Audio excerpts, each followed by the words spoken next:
میرا نام عیشا ہے، میں کاشی پور میں رہتی ہوں۔ میری ایک کہانی سسرال میں ہو رہے میرے اوپر ظلم پر ہے۔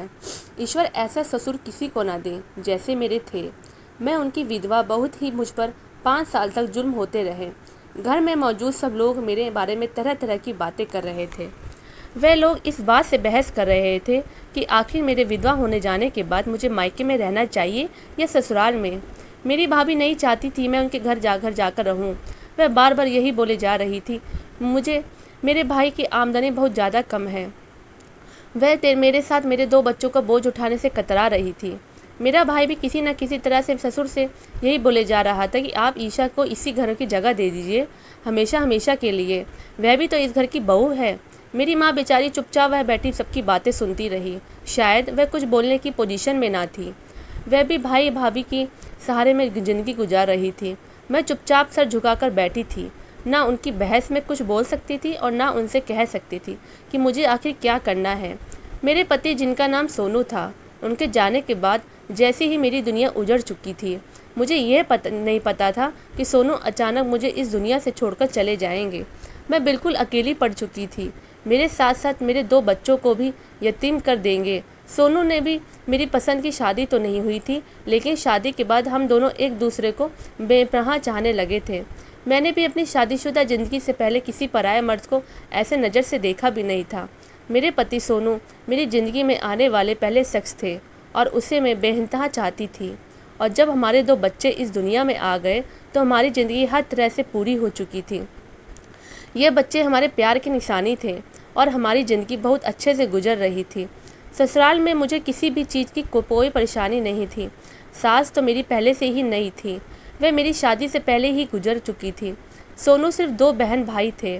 ان کی ایک ہی بہن تھی جو شادی شدہ تھی، اس کا سسرال ہمارے گھر سے بہت دور تھا، جس کی وجہ سے وہ صرف سال میں ایک بار ہی آتی تھی۔ گھر میں صرف میرے سسر اور میرے پتی تھے اور ہمارے 2 بچے تھے۔ کچھ دنوں سونو کی آفس کی طرف سے کچھ پریشانیاں تھیں، جس کی وجہ سے وہ بہت اداس رہنے لگے تھے۔ ان کی کمپنی میں بہت لاس ہوتا جا رہا تھا، جس کی وجہ سے کافی ورکرز کو کمپنی سے نکالا جا رہا تھا۔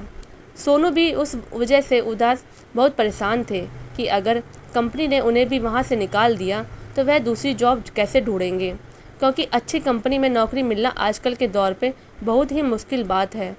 وہ دماغی دباؤ کا شکار ہو رہے تھے۔ میں ان کو بہت سمجھاتی اور تسلی بھی دیتی تھی، آپ فکر نہ کریں، سب کچھ ٹھیک ہو جائے گا، سب ایشور پر چھوڑ دیں، لیکن وہ مجھ سے کہتے کہ یہ نوکری بھی مجھے بہت جوتیاں کھانے کے بعد ملی تھی۔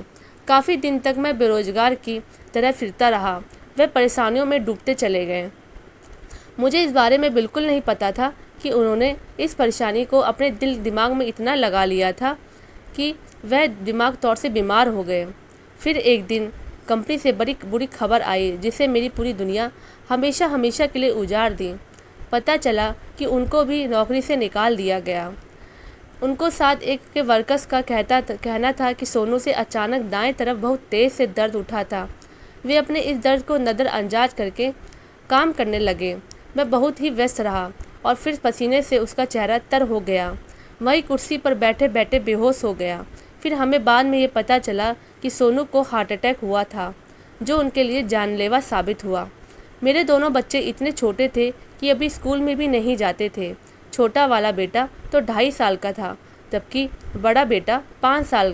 مجھ پر تو جیسے پریشانی پہاڑ ٹوٹ پڑے تھے۔ اتنی بڑی زندگی کے میرے آگے منہ کھولے کھڑی تھی۔ میرے بھائی کی باتوں سے صاف ظاہر تھا کہ وہ مجھے کسی طور پر بھی اپنے پاس رکھنے کے لیے تیار نہیں ہیں۔ میرے سسر نے بھی ان سے کہہ دیا کہ سونو نے جانے کے بعد عیشا کا اس گھر میں پورا حق ہے، وہ یہاں رہ سکتی ہے۔ میرے بھائی بھابھی اور یہ بات سن کر بہت خوش ہوئے اور میرے سسر کہنے لگے کہ آپ کتنے بڑے دل کے ہیں جو اپنی بہو اور اپنے پوتوں کا اتنا خیال کر رہے ہیں۔ میرے سسر پہلے آرمی میں کے نوکری کرتے تھے۔ اپنی ریٹائرمنٹ کے بعد وہ آزادی کی زندگی گزار رہے تھے۔ ویسے بھی ان کی پینشن سے ملنے والی رقم اتنی تھی کہ اگر وہ اپنے ساتھ کسی 3 آدمی کو پال بھی لیتے تو انہیں کوئی فرق نہیں پڑتا تھا، لیکن وہ انتہا درجے کے کنجوس ویکتی تھے، کیونکہ اپنی پینشن ساری بینک میں جمع کروا دیتے تھے، ہمیں ایک پائی تک نہ دیتے تھے۔ سونو حالانکہ کبھی کبھی اپنی بیماریوں کی وجہ سے بھی پریشان رہتے تھے، لیکن پھر بھی ان کے پتا ان کو اپنے بیٹے پر ترس نہیں آتا تھا، بلکہ بڑے رعب سے کہتے تھے کہ بیوی بچوں کا خرچ پورا کرنا تمہاری ذمہ داری ہے، میری نہیں، اس لیے اپنا خرچہ خود ہی دیکھو۔ مجھے ان کی باتیں سن کر بہت غصہ آتا، کیونکہ وہ ہمارے ساتھ ہی رہتے اور ان کے سارے کام بھی ہم سے ہی تھے۔ ان کے اندر روب داری بہت تھی۔ سونو اور میں اپنے بچوں کے ساتھ اوپر والی منزل میں رہتے تھے، میرے سسر نیچے اپنے کمرے میں رہتے تھے۔ میں تینوں ٹائم کا کھانا انہیں کمرے میں ہی پہنچا دیتی تھی اور چائے وغیرہ بنا کر ان کے کمرے میں دے آتی تھی۔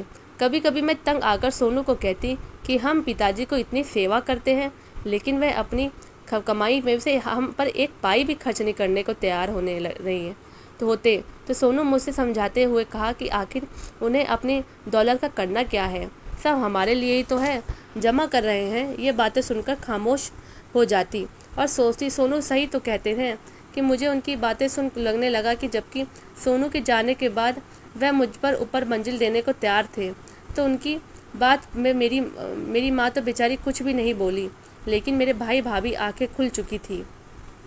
میری بھابھی شاید اس وجہ سے خوش ہو رہی تھی کہ ودھوا نند ان کے گھر پر آ کر نہ رہنے لگے، جبکہ میرے سسر نے پہلے ہی یہ بول دیا تھا کہ عیشا اور اس کے بچے اوپر والی منزل میں ہمیشہ کے لیے رہیں گے۔ یہ سن کر تو ان کے سر پہ بال ٹل چکی تھی۔ میں بھی یہ سوچ رہی تھی کہ اب میرے سسر کے ساتھ میرا پہلے جیسا رشتہ نہیں رہا تھا۔ سونو جاتے ہی وہ رشتہ بھی میرے لیے ختم ہو چکا تھا، لیکن ہاں وہ ایک رشتہ سے میرے بچوں کے دادا بھی تھے۔ میں اپنی ماں کی مجبوری سمجھ سکتی تھی اور ان کے کچھ نہ بولنے کی وجہ سے میری سمجھ میں آ گئی تھی وہ بھائی کے آگے کچھ بھی نہیں کہہ سکتی تھی۔ میرے پتی کو مرے ہوئے بھی ابھی کچھ ہی دن ہوئے تھے، اس لیے میں باہر نہیں جا سکتی تھی اور نہ ہی کسی پرائے مرد کے سامنے آتی، اس لیے چپ چاپ اپنی زندگی کا فیصلہ ہوتے دیکھ رہی تھی۔ میری سونو کے مرنے پر نہ سکی تھی، اس کا بچہ ہونے والا تھا اور میں ڈلیوری کے 2 دن ہی باقی رہے تھے، لیکن اس بیچاری کا صدمے سے بہت برا حال تھا۔ وہ اپنے بھائی کی خبر سنتے ہی بہت بے چین ہو گئی تھی، جو اپنے بھائی کی موت پر بھی آخری بار اس کو دیکھنے نہیں آ سکی۔ اس حالات میں وہ صرف دکھ جتانے کے لیے علاوہ کچھ نہیں کر سکتی تھی۔ پھر ماں بھائی میرے سر پر ہاتھ رکھ چلے گئے۔ جاتے جاتے ماں نے مجھ سے کہا، بیٹی اگر تم کوئی پریشانی ہو تو فوراً ہی مجھے بتا دینا۔ میں اپنی ماں کی بات سن کر سوچ رہی تھی زندگی میں اب پریشانیوں کے سوا بچا ہی کیا ہے، لیکن ان کی یہ تسلی بھری باتیں میرے دل کو سکون پہنچا رہی تھی۔ ان لوگوں کے جانے کے بعد میں اس بات کی پریشان تھی کہ اتنے بڑے گھر میں بھلا میں اکیلی کیسے رہوں گی۔ میرے سسر تو پورا دن نیچے اپنے کمرے میں ہی رہتے ہیں، وہ کبھی بھی اوپر نہیں آتے تھے، بلکہ میں کھانا دینے اور چائے دینے کی وجہ سے نیچے جاتی تھی اور بچے بھی کھیلنے کی وجہ سے نیچے چلے جاتے تھے، لیکن میرے سسر کو بچے سے کوئی خاص دلچسپی نہیں تھی، اس لیے وہ تھوڑی دیر بعد بچوں کو کہتے کہ اوپر جاؤ اپنی ماں کے پاس اور اوپر ہی جا کر کھیلو۔ وہ اور لوگوں کی طرح بچوں کی کوئی خاص پیار نہیں کرتے تھے۔ سونو مجھے کہتے کہ شاید وہ اپنی آرمی جیسی لائف گزار کر آئے ہیں تو اس لیے بچوں کے ساتھ ایسا برتاؤ کرتے ہیں۔ کوئی بات نہیں، اپنی زندگی کے مالک وہ ہیں، جیسا چاہیں ویسے رہیں۔ اب میں اپنی چھوٹی چھوٹی ضرورتیں بھی پوری کرنے کے لیے اپنے سسر کی محتاج ہو چکی تھی۔ مجھے کوئی بھی کام ہوتا، جیسے کھانا بنانے کے لیے سبزی، دودھ یا کچھ بھی منگوانا ہوتا تو مجھے ان سے ہی کہنا پڑتا تھا۔ میں یہ سوچنے لگی کہ اب مجھے سسر کے ساتھ زندگی گزارنی ہوگی۔ سونو کے جانے کے بعد اب مجھے یہ ساری ذمہ داری اکیلے ہی اٹھانی ہوگی۔ پھر میں اٹھی اور کچن میں جا کر کھانا بنانے لگی۔ میں سوچنے لگی کہ بچوں کے اٹھنے سے پہلے ہی کھانا بنا کر تیار کر لیتی ہوں۔ جلدی سارا کھانا بنا کر میں نے رکھ دیا تھا۔ میں سوچنے لگی کہ پہلے کھانا بناتے ہی مجھے سسر جی کے پاس نیچے لے کر جانا ہوگا۔ پہلے کی بات اور تھی، لیکن اب مجھے نیچے جانا عجیب سا لگ رہا تھا۔ لیکن پھر میرے دل میں خیال آیا کہ آخر پیسوں کے لیے بھی تو مجھے اپنے سسر کے آگے ہاتھ پھیلانا پڑے گا، تو ان کو کھانا یا کوئی کام کرنے میں کیا ہچکچانا۔ یہی سوچ کر میں نے ایک ٹرے میں سارا کھانا رکھا اور اپنے سسر کو دینے کے لیے نیچے آ گئی۔ میں نے ان کے کمرے میں ان کے بیڈ پر کھانا رکھ دیا۔ کمرے کے باتھ روم میں سے پانی گرنے کی آواز آ رہی تھی۔ مجھے لگا شاید وہ نہا رہے تھے۔ میں نے سوچا کہ جب تک وہ نہا کر آئیں گے تو کھانا ٹھنڈا ہو چکا ہوگا۔ یہی سوچ کر میں نے کھانا اٹھایا اور واپس مڑنے لگی تھی۔ تبھی باتھ روم کا دروازہ ایک دم سے کھلا تھا۔ شاید سسر جی نہا کے فری ہو گئے تھے۔ میرے ہاتھوں میں کھانے کی ٹرے تھی۔ انہوں نے صرف پاجامہ پہن رکھا تھا، جبکہ ان کے شریر میں دوسرا کوئی کپڑا موجود نہیں تھا۔ میں نے اپنی نظریں جھکا لی، پھر ان سے کہنے لگی کہ میں آپ کے لیے کھانا لائی تھی۔ انہوں نے مجھ سے کہا، کھانا بیڈ پر رکھ دو۔ میں نے وہاں کھانا ان کے بیڈ پر رکھا۔ میں واپس مڑنے ہی لگی تھی، اچانک ان سے اپنے پیچھے کھڑے ہوئے سسر سے ٹکرا گئی۔ میں نے ان سے کہا، مجھے معاف کر دیجیے، مجھے نہیں پتا تھا کہ آپ میرے بالکل پیچھے کھڑے ہیں۔ وہ بھی مجھ سے معافی مانگنے لگی اور کہنے لگی، نہیں، میں اپنا چشمہ اٹھا رہا تھا۔ میں جلدی سے گھبرا کر کمرے سے باہر آ گئی۔ مجھے بڑا عجیب سا محسوس ہو رہا تھا۔ میں بھاگ کر اوپر اپنے کمرے کی طرف چلی گئی۔ رسوئی میں سارا راشن ختم ہو چکا تھا۔ میں سوچ رہی تھی کہ سسر جی سے کہتی ہوں کہ رسوئی کا راشن بھروا دیں۔ میں ان موقع کا تلاش میں تھی کہ ان سے بات کروں گی۔ دونوں بچے جاگ رہے تھے، اس لیے ان کے سامنے بہت سارے کھلونے رکھ کر انہیں کہنے کے لیے لگا دیا اور خود راشن کی بات کرنے کے لیے نیچے سسر کے کمرے میں چلی گئی۔ وہ بستر پر لیٹے ہوئے تھے لیکن جاگ رہے تھے۔ کمرے میں اندھیرا سا ہو رہا تھا اور مجھے کچھ دکھائی نہیں دیا، تو میں نے دھیمی سے ان کی آواز لگائی، سسر جی، مجھے آپ سے کچھ بات کرنی ہے۔ وہ آواز سن کر ایک دم اٹھ کر بیٹھ گئے، پھر مجھے اشاروں سے اپنے پاس بلایا، یہاں آؤ، جو بھی بات کرنی ہے تسلی سے بیٹھ کے کرو، میرے پاس آؤ۔ ان کا ایسا کہنا مجھے تھوڑا عجیب لگا، لیکن راشن کی بات کرنی بھی ضروری تھی، اس لیے چپ چاپ جا کر ان کے سامنے دوسری طرف بیڈ پر بیٹھ گئی۔ کمرے کا ماحول عجیب سا خوفناک ہو رہا تھا، کیونکہ ہم دونوں کمرے میں اکیلے تھے۔ مجھے ڈر لگ رہا تھا۔ پھر میں نے جلدی سے ان سے کہنے لگی، سسر جی، کچن کا راشن سارا ختم ہو چکا ہے، آپ کی مہربانی ہوگی اگر آپ ڈلوا دیں گے۔ تو میری بات سن کر وہ کہنے لگے، کیوں نہیں، میں نے تمہاری ذمہ داری اٹھائی ہے، اب تمہیں کسی چیز کی بھی پریشانی ہو تو تم بنا جھجک مجھ سے کہہ سکتی ہو، تمہیں پریشان ہونے کی ضرورت نہیں ہے۔ ان کی نظریں مجھ پر جمی ہوئی تھیں، میں نظر جھکا کر بیٹھی تھی۔ تبھی وہ مجھ سے کہنے لگے، عائشہ، تمہیں اپنے پتی کی کمی تو نہیں محسوس ہوتی ہوگی؟ ان کے شبد مجھے کچھ اور مطلبی سے لگ رہے تھے، تو میں نے اپنی نظریں جھکا لی اور ان سے کہنے لگی، سسر جی، کیوں نہیں، سونو کی کمی تو مجھے ہر وقت ستاتی ہے۔ ان کے جانے کے بعد تو میری زندگی کا مقصد ہی جیسے ختم ہو گیا ہو۔ میں اداس اور غمزدہ شبدوں میں انہیں بتا رہی تھی۔ پھر وہ مجھ سے کہنے لگے، مجھے بھی ہر وقت اپنی پتنی کی کمی محسوس ہوتی ہے۔ اس کے مرنے ہوئے کتنے سال گزر گئے، لیکن میرے دل میں کبھی بھی دوسری شادی کا خیال نہیں آیا، حالانکہ مجھے پتنی کی کافی ضرورت تھی۔ تم بھی دیکھ لو میں کتنا صحت مند اور فٹ رہتا ہوں۔ تم نے کبھی بھی یہ نہ سوچا کہ میری زندگی میں کسی عورت کو ہی لے آؤں۔ میرا دھیان اپنی اور کھینچنے کی کوشش کر رہے تھے۔ تب میں سوچنے لگی کہ ان کی عمر زیادہ تھی، لیکن وہ کہیں بھی بوڑھے نظر نہیں آتے تھے۔ میں جلدی وہاں اٹھنا چاہ رہی تھی، تبھی اچانک سے انہوں نے میرے ہاتھ کے اوپر اپنا ہاتھ رکھ دیا اور مجھ سے کہنے لگے، تم کسی بھی چیز کے لیے بالکل پریشان مت ہونا، تمہاری جو بھی خواہشیں یا ضرورت ہو مجھے آ کر بتا سکتی ہو، اور بالکل پریشان مت ہونا، تمہاری میں ہر طریقے سے مدد کروں گا۔ ان کے ہاتھ میرے ہاتھوں میں دھرے ہوئے تھے اور مجھے بڑا عجیب لگ رہا تھا۔ میں دھیرے سے ہاتھ کھینچ کر پیچھے کر لیا اور جلدی سے بیٹھ کے اٹھ کر کھڑی ہو گئی۔ پھر ان سے کہنے لگی کہ سسر جی، آپ ضرورت راشن ڈلوا دیجیے۔ یہ کہہ کر میں فوراً ہی سیڑھیاں چڑھتی ہوئی اوپر آ گئی۔ ان کا ہاتھ مجھے اپنے ہاتھوں پر ابھی بھی محسوس ہو رہا تھا اور مجھے بالکل بھی اچھا نہیں لگ رہا تھا۔ پھر نہ جانے کیوں میں آ کر واش بیسن میں آ کر اپنے ہاتھ صابن سے دھونے لگی۔ سونو کے جانے کے بعد اب میری زندگی میں کوئی خواہش کی کوئی حسرت نہ بچی تھی اور میں پوری زندگی ان کا نام پر گزارنا چاہتی تھی۔ دوسرے دن سسر جی نے ڈھیروں راشن لا کر کچن میں بھروا دیا۔ بے شک پیسوں کی تو ان کے پاس کوئی کمی نہ تھی۔ اتنے سالوں میں پینشن کے نام پر جو رقم آ رہے تھے وہ بینک میں اکاؤنٹ میں ان کے نام سے سرکشت ہی۔ وہ بچوں کے لیے بھی ڈھیر سارے سامان جیسے کھلونا اور کھانے پینے کی چیزیں لاتے تھے، جنہیں دیکھ کر بچے بہت خوش ہوتے تھے۔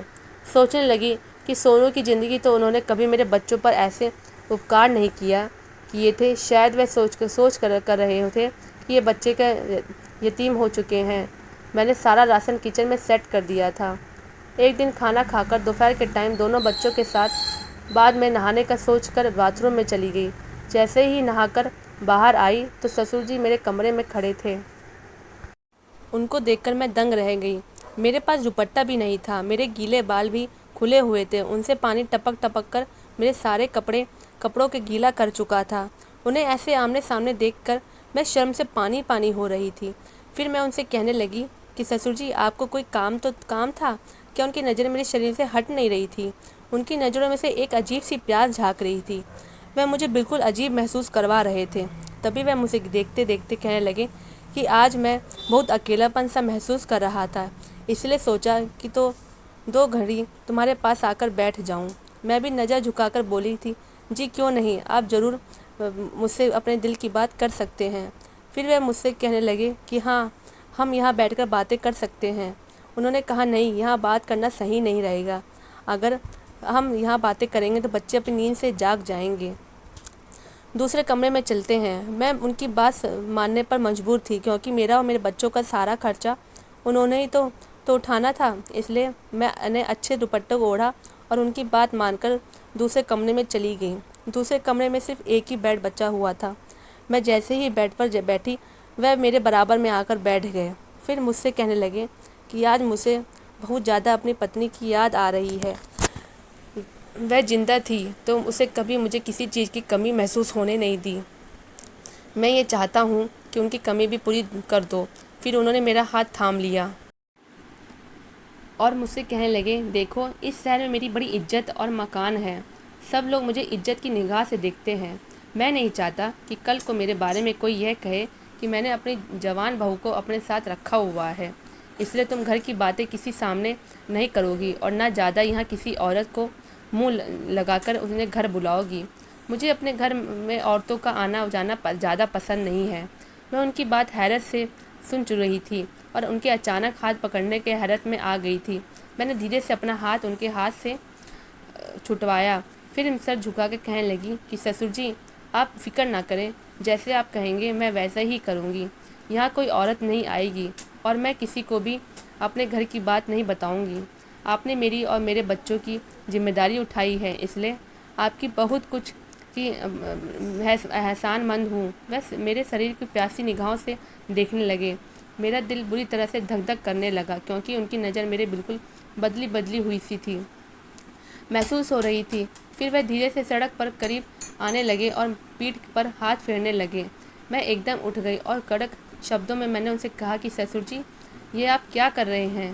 میرے منہ سے گھٹی سی آواز نکلی تھی کیونکہ مجھے ایسا لگ رہا تھا کہ جیسے وہ کچھ میرے ساتھ غلط کرنا چاہتے ہیں۔ پھر وہ اٹھ کر میرے سامنے آ گئے اور مجھے کہنے لگے کہ دیکھو شروع میں تمہیں عجیب لگے گا لیکن دھیرے دھیرے تمہیں اس چیز کی عادت ہو جائے گی۔ وہ مجھے کہا سمجھانا چاہ رہے تھے، میں اچھی طرح ان کی بات سمجھنے لگی تھی، پھر بھی میں سمجھنا نہیں چاہتی تھی۔ تبھی انہوں نے اپنے دونوں ہاتھ میرے کندھے پر رکھ دیے اور وہ مجھے کہنے لگے دیکھو میں نے تمہاری اتنی ساری ذمہ داری اٹھائی ہے، اس کے بدلے تمہارا بھی جو کچھ حق بنتا ہے، تمہارا کام یہ ہے کہ تم بھی مجھے خوش کرو۔ آج تو میں جا رہا ہوں لیکن تم اچھی طرح سوچ لو، سمجھ لو، تم سے مجھے ہر حال میں خوش کرنا ہی ہوگا۔ انہوں نے اپنی گندی نگاہوں نے مجھے دیکھا اور کہتے ہوئے نیچے چلے گئے۔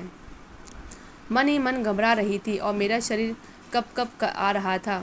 ان کے ارادے مجھے لے کر بہت غلط تھے، بھلا یہ کیسے ہو سکتا ہے کہ آخر وہ مجھے کس طریقے سے خوش کرنے کو کہہ رہے تھے؟ انہوں نے یہ بھی نہیں سوچا کہ میں ان کے بیٹے کی ودوا ہوں اور ان کے پوتے کی ماں ہوں، بہو بھی تو بیٹی سمان ہوتی ہے۔ 1-2 دن ایسے ہی گزر گئے، میں ان کے سامنے جانے سے ڈر رہی تھی، جلدی سے نیچے کھانا رکھ کر اوپر آ جاتی اور کوشش کرتی کہ ان کے کمرے میں 1 منٹ بھی نہ رکوں۔ پھر ایک دن وہ ہوا جس کے مجھے بالکل بھی امید نہیں تھی۔ میں اپنے کمرے میں بچوں کے ساتھ سو رہی تھی کیونکہ گرمیوں کا موسم چل رہا تھا جس کی وجہ سے کمرے کے دروازے بند نہیں کر سکتی تھی۔ کمرے میں اے سی بھی نہیں لگا ہوا تھا، باہر آنگن میں سوتے ہوئے مجھے ڈر لگتا تھا، اس لیے میں کمرے کا دروازہ کھول کر بچوں کے ساتھ ہی سو جاتی تھی۔ میں نیند میں تھی جب مجھے ایسا محسوس ہوا جیسے میرے قریب کوئی کھڑا ہے، مجھے جاگنے کی کوشش کر رہا ہے۔ میں نیند سے اٹھی تو بھی دوپٹہ تو ویسے بھی میرے پاس نہیں تھا، تبھی میں نے اپنے سوئی آنکھیں سے اٹھا کر دیکھا تو سسر جی مجھے جگا رہے تھے۔ میں ایک دم سے گھبرا کر اٹھی، اور اپنی پوری آنکھیں کھول کر انہیں حیرت سے دیکھنے لگی۔ وہ مجھ سے کہنے لگے، ڈرو مت عیشا، میں ہوں۔ مجھے تم سے ایک کام تھا، میرے سر میں بہت درد ہو رہا ہے، تھوڑی دیر میرا سر دبا دو۔ میں نے جلدی سے اپنا دوپٹہ اوڑھنے کی کوشش کری جو سامنے صوفے پر رکھا پڑا ہوا تھا، پھر بستر سے اٹھ کر دوپٹہ اوڑھا اور انہیں کہنے لگی، سسر جی آپ کہے تو میں آپ کے لیے چائے بنا دیتی ہوں۔ وہ کہنے لگے، نہیں چائے نہیں، بلکہ بس تم میرا ایک کام کر دو، اپنے ان خوبصورت ہاتھوں میں میرا سر دبا دو۔ چائے میں کیفین ہوتا ہے جس کے پینے سے اور بھی زیادہ درد ہوگا۔ پھر وہ مجھے بار بار کہنے لگے کہ میں نیچے کمرے میں تمہارا انتظار کر رہا ہوں۔ یہ کہتے ہوئے وہ نیچے چلے گئے۔ میں حیران اور پریشان سے کھڑی تھی۔ آدھی رات کے اس سمے نیچے ان کے کمرے میں جانا مجھے کسی پہاڑ چڑھنے کے برابر لگ رہا تھا۔ لیکن ان کی بات ماننا بھی ضروری تھا کیونکہ ان کی ناراضگی میں مول نہیں لے سکتی تھی۔ آخرکار وہ مجھے اور میرے بچوں کو پال رہے تھے۔ اپنی مجبوریوں کے بارے میں سوچتے ہوئے میرے قدم نیچے کی طرف اٹھنے لگے۔ کمرے کا دروازہ میں نے ہلکے سے بند کر دیا تھا تاکہ بچے نہ اٹھ جائیں۔ نیچے کمرے کا دروازہ پہلے سے ہی کھلا تھا۔ وہ جیسے میرے آنے کا انتظار ہی کر رہے تھے۔ پھر مجھے آتا دیکھ کر وہ بیڈ پر لیٹ گئے اور مجھے کہنے لگے کہ جلدی سے میرا سر دبا دو، کب سے میں تمہارے آنے کا انتظار میں ہوں اور سونے کی کوشش کر رہا ہوں، لیکن مجھے نیند نہیں آ کے دے رہی ہے۔ میں دھیرے سے ان کا سر دبانے بیٹھی اور ہلکے ہلکے سے ان کے سر دبانے لگی۔ تھوڑی دیر تک سر دباتی رہی، پھر اچانک سے انہوں نے اپنا سر اٹھا کر میری گود پر رکھ دیا۔ میرا دل سوکھے پتوں کی طرح کانپ رہا تھا۔ میرے ساتھ کیا ہو رہا تھا اور وہ کیا کر رہے تھے میرے ساتھ، مجھے کچھ سمجھ نہیں آ رہا تھا۔ کیا وہ مجھے کوئی غلط سمبندھ بنانا چاہتے تھے؟ میں دھیرے سے اٹھنے لگی تھی، اچانک انہوں نے ایک جھٹکے سے مجھے کھینچ کر اپنے اوپر گرا لیا۔ میں نے تبھی زور لگا کر ان سے اپنے آپ میں چھڑانے کی بہت کوشش کی، لیکن ان کا وجود طاقتور تھا۔ انہوں نے مجھے اتنی دور سے جکڑا ہوا تھا کہ نہیں، میں اپنی کوششوں کے باوجود بھی ان کو چھڑا نہ سکی۔ پھر ان سے کہنے لگی کہ کیا سسر جی آپ یہ سب کیا کر رہے ہیں؟ میں ایسی گندی حرکتوں سے میرے ساتھ کیسے کر سکتے ہیں؟ میں اپنے مرے ہوئے بیٹے کی بیوی ہوں، کم سے کم آپ ان سے بیٹے کا ہی خیال کر لیجئے۔ وہ مجھے غصے سے چلا کر کہنے لگے، تمہارا میرے بیٹے کے ساتھ رشتہ تب تک تھا جب تک تم اس کی پتنی تھی، اس وقت تم میری بہو بھی تھی، لیکن جیسے ہی میرا بیٹا مر گیا اس کے بعد سے ہی نہ صرف میرے لیے پرائی ہو، تم اس گھر میں رہنا ہے تو میری مطابق ہی شرطوں میں ماننا پڑے گا۔ انہوں نے ایک جھٹکے سے لے کر مجھے بیڈ سے گرا دیا۔ انہوں نے میرے وجود کو بالکل بے بس کر دیا تھا، کسی زخمی پرندے کی طرح فڑفڑا رہی تھی۔ ان کو اپنی زندگی سے اتنے سالوں بعد کوئی عورت ملی تھی اور ساری کسر انہوں نے میرے اوپر نکال دی۔ آخرکار انہوں نے مجھے اپنے جس مقصد کے لیے مجھے استعمال کرنا تھا، وہ آج اپنے اس مقصد میں کامیاب ہو چکے تھے۔ میں بالکل بے بس سی ان کی بیڈ پر پڑی تھی۔ جب ان کا مجھ سے دل بھر گیا تو وہ مجھے کہنے لگی کہ جاؤ، اب تم اوپر جاؤ اور خبردار تم نے اگر کسی کو اس کے بارے میں بتایا تو۔ ویسے بھی لوگوں کو پتہ ہے کہ میں کتنا شریف انسان ہوں، محلے میری بہت عزت اور نام ہے۔ اگر تم نے کسی کے سامنے بھی اپنی زبان کھولی تو میں سب لوگوں کو یہی کہوں گا کہ اپنے پتی کے مرنے کے بعد تم مجھے اپنے ناجائز سمت بنانا چاہتی تھی اور تمہاری برقیداری ثابت کرنے میں چند منٹ میں نہیں لگاؤں گا۔ میں نے اپنا راستہ سا وجود اٹھایا اور اپنے زخمی دل کو لے کر سیڑھیوں پر دوڑتے ہوئے اپنے کمرے میں چلی گئی۔ میرے دونوں معصوم بچے بے خبر سو رہے تھے، انہیں یہ نہیں معلوم تھا کہ ان کی ماں کے اوپر کیا قیامت گزر چکی ہے۔ میں جن پریشانیوں سے گزر رہی تھی ان سے میرا دل پھٹا جا رہا تھا۔ میں باتھ روم میں نہانے کے لیے چلی گئی۔ مجھے اپنے وجود پر حد سے زیادہ گھن محسوس ہو رہی تھی۔ دوسری صبح میرے لیے اس سے بھی زیادہ خطرناک ثابت ہوئی۔ میں اپنے زخمی وجود کے لیے کچن میں ناشتہ بنا رہی تھی۔ میرا دل بھی کسی کام کو نہیں چاہ رہا تھا۔ اب میں نیچے بھی جانے سے کتراتی تھی، لیکن مجھے اپنے سسر کو ناشتہ بھی دینا تھا کیونکہ مجھے اچھی طرح معلوم ہو گیا تھا کہ انہوں نے مجھے اس گھر میں رکھ کر اپنا کتنا بڑا فائدہ سوچا تھا اور اپنے اس فائدے کو اب وہ حاصل کر چکے تھے۔ جب میں نیچے نہ گئی تو وہ خود ہی اوپر آ گئے، مجھے کچن میں آ کر کہنے لگے، تم آج ناشتہ لے کر نیچے کیوں نہیں آئی؟ تو میں نے ان کی بات کا کوئی جواب نہیں دیا اور چپ ہی کھڑی رہی۔ وہ دھیرے سے کہنے لگے، دیکھو رات کو جو کچھ بھی ہوا اس کو بھول جاؤ، اپنی زندگی میں اس میں گزارو، کھاؤ پیو اور زندگی سے مزے لو، اگر مجھے ایسے ہی خوش کرتی رہو گی میں تمہیں ہمیشہ خوش ہی رکھوں گا، بہت سارے ایسے آرام تمہیں کروا لوں گا۔ میں نے اس کی بات سن کر غصے میں اپنا منہ ان کی طرف سے موڑ لیا، پھر چپ چاپ ناشتہ رکھ کر اس کی ٹرے ان کو دے دیا۔ اب جو میری زندگی ان سے نیا میرے لیے شروع ہو چکا تھا۔ سارا دن گھر میں اور میرے سسر میرے بچے ہی رہتے تھے، باہر کا کوئی بھی آدمی یا عورت گھر نہیں آتا جاتا تھا۔ اب وہ ہفتے میں 1 یا 2 بار میرے ساتھ یہی پاپ کرنے لگے تھے۔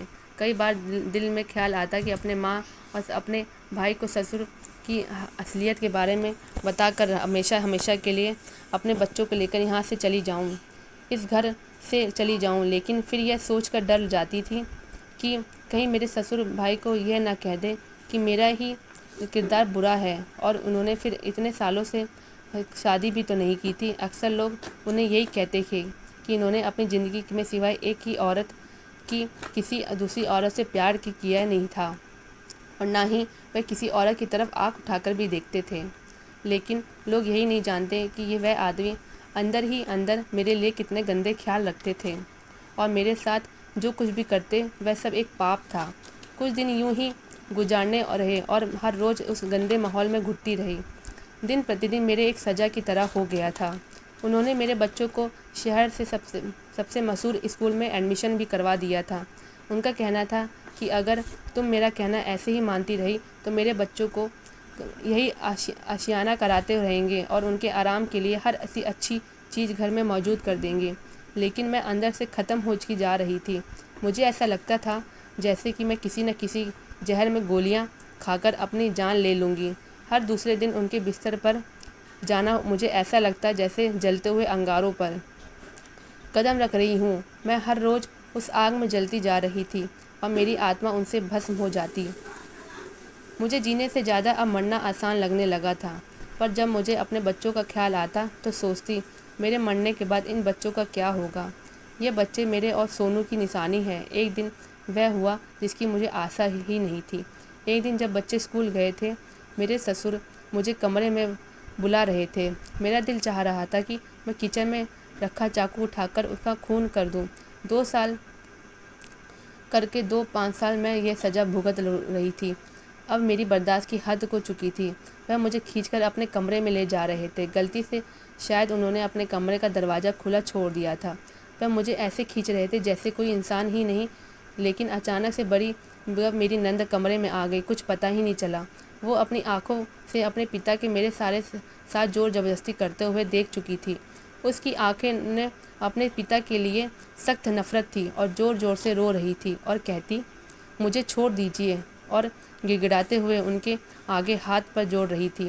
سسر جی، بھگوان کے لیے سب کریں پر مجھے جانے دیجیے، اپنی طرح مجھے بھی اپنے گناہوں میں شامل مت کیجیے۔ لیکن وہ پاپی آدمی میری مان مریادہ کی رونگتے ہوئے مجھے اندر کمرے کی طرف کھینچتا جا رہا تھا۔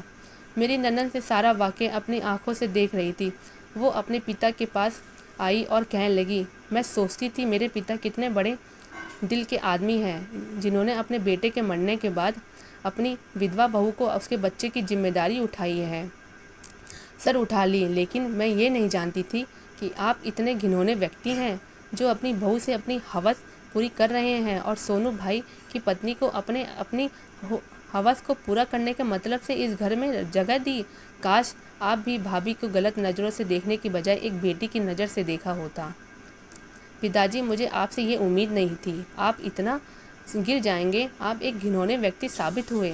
آج میرا سر شرم سے جھک گیا ہے۔ جس پتا کی میں اتنی عزت کرتی تھی، آج وہ میری نظروں سے ہمیشہ ہمیشہ کے لیے گر گیا۔ اب میں آپ سے کہتی ہوں کہ آج سے میرا آپ سے کوئی رشتہ نہیں رہا۔ میرا باپ کے لیے مر گیا، اور اب ٹھیک بھول جانا کہ آپ کی بھی کوئی بیٹی تھی، کیونکہ جو شخص دوسروں کی بیٹی کو برباد کر کے رکھ دے، وہ شخص انسان نہیں بلکہ حیوان کہلاتے ہیں لائق ہے۔ میری نند روتی ہوئی وہاں سے چلی گئی اور سسر جی چپ چاپ اس کی باتیں سنتے رہے، جن کو ابھی تک اس رشتے کا احساس نہیں ہوا تھا۔ وہ زمین کو ایسے دیکھتے رہے جیسے ابھی اس زمین میں دفن ہو جائیں گے۔ پھر ایک دن پتہ چلا کہ وہ اپنا سب کچھ چھوڑ چھاڑ کر کہیں چلے گئے۔ کسی ان کے بارے میں کچھ پتہ نہ چلا۔ آخر وہ کہاں چلے گئے تھے، لیکن ان کے کمرے میں ایک کاغذ ضرور تھا جس پر وصیت بنی ہوئی تھی۔ وہ اپنا سب کچھ میرے اور میرے بچوں کا نام کر گئے۔ شاید انہیں اپنی غلطی کا پچھتاوا ہو گیا تھا، اس لیے انہوں نے اپنی ساری جائیداد میرے اور میرے بچوں کے نام کر دی۔ جیسا میرے ساتھ ہوا ایسا کسی پتنی کے ساتھ نہیں ہونا چاہیے۔ دعا کرتی ہوں ہر ودھوا عورت کو بھی اچھی زندگی ملے اور عزت بھی۔ دوستو، امید کرتی ہوں آپ کو ہماری کہانی پسند آئی ہوگی۔ کہانی پسند آئی تو ویڈیو کو لائک کریں، چینل پر نئے ہیں تو چینل کو سبسکرائب کریں، اور ہاں، نوٹیفیکیشن بیل کو ضرور دبائیں تاکہ اگلی اپڈیٹ سب سے پہلے آپ کو ملے۔ ایسی پوسٹ پڑھنے کے لیے، ایسی کہانی پڑھنے کے لیے آپ کا بہت بہت دھنیہ واد۔